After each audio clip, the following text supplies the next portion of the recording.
Hi everyone, it's Ken here from the Ken's Tech Tips website, and I'm here today to tell you about one of my favourite features on the Samsung Galaxy S2, the Reader's Hub. So in a series of 3 videos I'm going to go through the Reader's Hub and I'm going to tell you about different sections of the Reader's Hub. In this first video I'm going to be talking about the ebooks.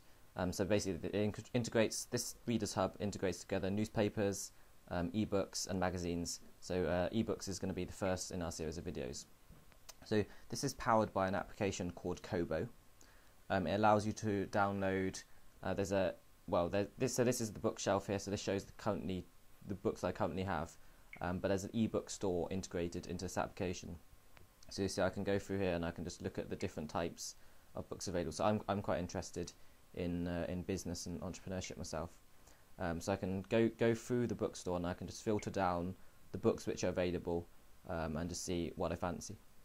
Once I've found a book that I'm interested in, it's very, very quick to just, I can read the blurb here, and I can download a free preview of the book, which will allow me perhaps to read the first chapter or something, which is quite nice. Or I can buy it here with just a tap, and then it'll download straight to my phone. So you don't have to wait for something to get delivered or something, and just download straight onto your phone. The Galaxy S2 has 16 gigabytes of internal memory, so it means you can. I don't know exactly how many books you can store on this device, but I'm sure it's thousands. And there really is, there really are 1,000 books on here. There are probably millions of books on here that you can download. There's a free ebooks section on the store, on the guide as well. So here there's just a list of books you can download for free. So there's some really good stuff you can download here as well, which is quite good. If you're bored on the train or something like that. But anyway, so once you've downloaded the book, it'll appear here in your library essentially. So you can see all the covers of the books that I've downloaded. So all I have to do if I want to read a book is I just need to tap on it. So I want to read Frankenstein, and here we go. Just flick through the pages like that. So you see, you get a really nice experience reading on this device. Because it has a 4.3-inch Super AMOLED Plus display, so it's a really good size for reading. Actually, I mean, of course it's smaller than an actual size of a paperback book, but I don't think it's I still think it's a decent size to be reading a book from, because they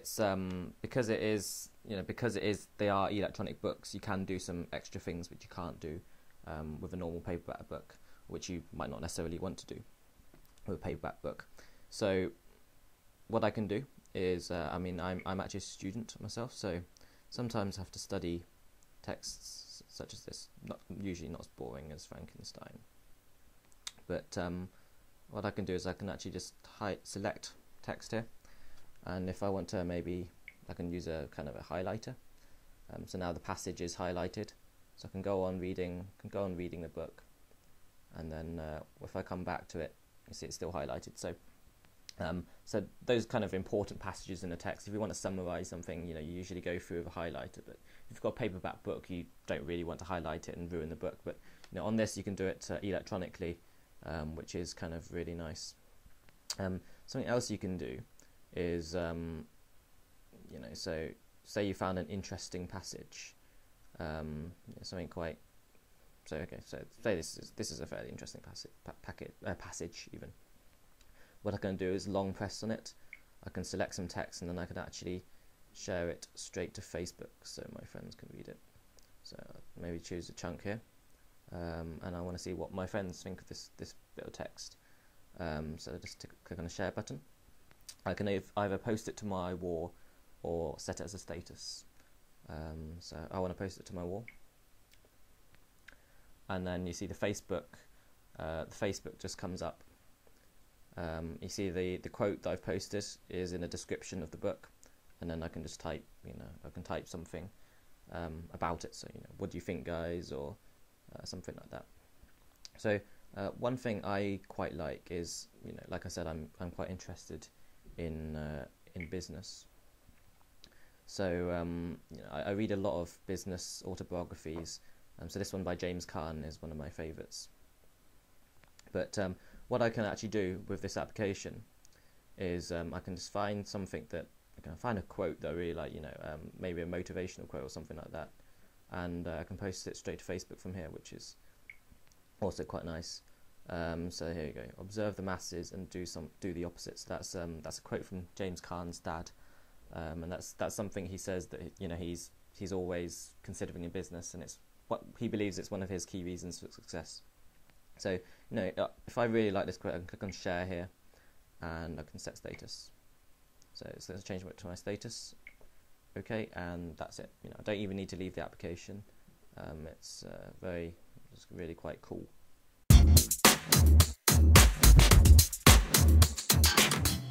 So now you've got an ebook reader on your phone, or now you've worked out how to use the Reader's Hub on your Samsung Galaxy S2. You might be looking for some ideas about some books to read. So I've got a few recommendations. I think my first is James Caan's autobiography. So that's a book called The Real Deal. So this is basically he takes you through his journey. He's on Dragon's Den. He made a lot of money in recruitment, but there's some really interesting insights in the book. About how he started his business in recruitment, how he moved on to venture capital and so on, and then talking about his time in Dragon's Den. So this is a really, really interesting autobiography. Talks a lot about his background and his culture as well. So I definitely recommend this.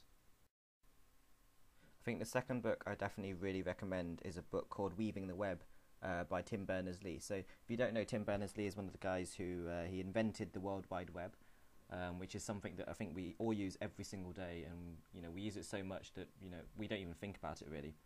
But this was a guy who he invented the system, and then he did it at CERN, which is where they've got their LHC running at the moment. But he's actually even though millions of people are using it every single day to make a lot of money, he didn't charge anyone to use the World Wide Web. So he could have been very rich, but he isn't. So I think this is a really interesting account of how the web came about, essentially how it came about. Originally scientists sharing information at CERN across borders, but then he talks more about how the web then spread across the world, and some of the challenges that they've had. He also gives some of his ideas about the web in the future, so how it can be smarter, and essentially how we'll have something called the semantic web, where computers will be able to understand information on the web and essentially become smart. The third book is a book by a fella called Richard Feynman. If you haven't heard of Richard Feynman, he's a famous physicist. He's well known for contributions to all kinds of things, including particle physics. So as a scientist myself, this is a really inspiring book. In this book, Richard Feynman talks a bit about how he grew up, what science essentially means to him. He talks about his various experiments and things like that, his career.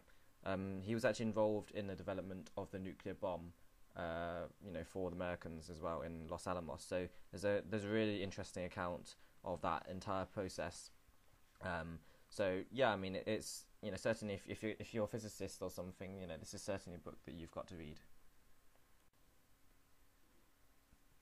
I don't know about you, but I think sometimes science is very hard to read, and sometimes it's quite confusing, and it's quite hard to bring the bigger picture together and essentially to see what it all means. So one of the books that I've read, which has been really good for piecing everything together, it's really well written, really accessible to everyone, is a book by this guy called Bill Bryson, called A Short History of Everything. So Bill Bryson's actually a travel writer usually, but for one of his projects he decided to write a science book. So the book takes you through everything, such as how the universe came about, how you have atoms and how you have large scale things like the Big Bang. Tells you about how life came about on Earth. Also about some geology and how people can study that to find things out. So it's a really interesting book on science, really accessible. I think last but not least is this book by the man himself, Richard Branson. It's called Losing My Virginity, and it's basically his autobiography telling you about how he got into business, some of the struggles he had at the start when he was trying to, for example, launch his first magazine.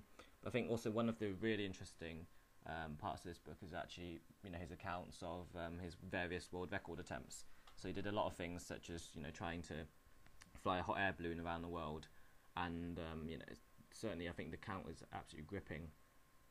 So it's a really interesting account of all that. Also with his his battles of the Virgin versus BA, that's a really interesting account as well. So I think great man and a great book.